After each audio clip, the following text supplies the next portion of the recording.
বাংলাদেশকে স্বীকার করে না, বরং দেশে বসে অন্য রাষ্ট্রের জন্য কাজ করে, তারা কখনো বিরোধী দল হতে পারে না। তারা দেশের উন্নয়নের কথা ভাবলে রাজনীতি করার সুযোগ পেত। বিএনপিকে উদ্দেশ্য করে এমন মন্তব্য করেছেন পরিকল্পনা মন্ত্রী আহমা মুস্তফা কামাল। রাজধানীর বেজ অডিটোরিয়ামে নিরাপত্তা ও উন্নয়ন চ্যালেঞ্জ সংক্রান্ত এক সেমিনারে তিনি এসব কথা বলেন। বিস্তারিত লাকমিনা জেসমিন সোমার রিপোর্টে। সাম্প্রতিক নিরাপত্তা চ্যালেঞ্জ ও উন্নয়ন নিয়ে রবিবার সকালে Bangladesh institute of international and strategic studies মিলনায়তনে এক সেমিনার অনুষ্ঠিত হয়। সেমিনারে পরিকল্পনা মন্ত্রী আহমা মুস্তফা কামাল বিএনপিকে ইঙ্গিত করে বলেন, দেশের উন্নয়নের কথা ভাবলে তারা রাজনীতি করার সুযোগ পেত। অপরাধের নাম করে এখানে অন্য দেশের জন্য কাজ করে, দেশের প্রতি মমত্ববোধ নাই, যেটা আমাদের হাদিসে বলা আছে, হুব্বুল ওয়াতানি মিনাল ঈমান। যে মানুষের দেশের প্রতি মমত্ববোধ নাই, বিশ্বাস নাই, তিনি খাঁটি মুসলমান না। তার সাথে আমার কিসের, আমি তাকে কিভাবে অপরাধ হিসাবে তাকে স্বীকৃতি দেব?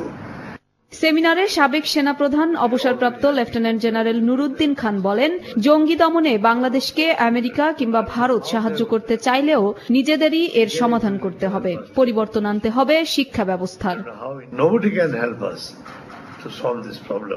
আমি মনে করি কেউই আমাদের এই সমস্যার সমাধান করতে পারবে না যতক্ষণ না আমরা নিজেরা নিজেদের সমস্যার সমাধান করতে পারি। কিন্তু কিভাবে? অনেকে বলছেন শিক্ষা ব্যবস্থার কথা, সম্ভবত ঠিক, কিন্তু সেটিও কিভাবে? আমাদের সিলেবাস পাল্টাতে হবে, শিক্ষার্থীদেরকে অনুপ্রেরণামূলক শিক্ষা দিতে হবে।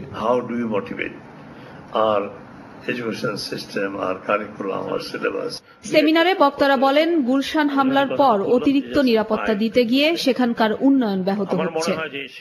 হোটেলগুলো এমটি, রেস্টুরেন্টগুলোতে কোনো লোকজন যায় না, এমন রেস্ট্রিক্টেড আমরা করে ফেলছি গুলশানকে যে প্রতিটি লেন বাই লেন এখন বন্ধ। আপনি নিজে গুলশানে থাকেন, ইউ নো ইট। এবং রাস্তায় যে অবস্থা আমি দেখেছি, আমার কাছে আই ওয়াজ হরিফাইড। সেমিনারে বিশিষ্ট অর্থনীতিবিদ, কূটনীতিক, নিরাপত্তা বিশ্লেষক ও ব্যবসায়ী প্রতিনিধিরা বক্তব্য রাখেন। দেশের সকল মানুষকেই। লাকমিনা জেসমিন সোমা, নিউজ 24, ঢাকা। এবার আন্তর্জাতিক প্রসঙ্গ। ভ্যাটিকান সিটিতে আনুষ্ঠানিকভাবে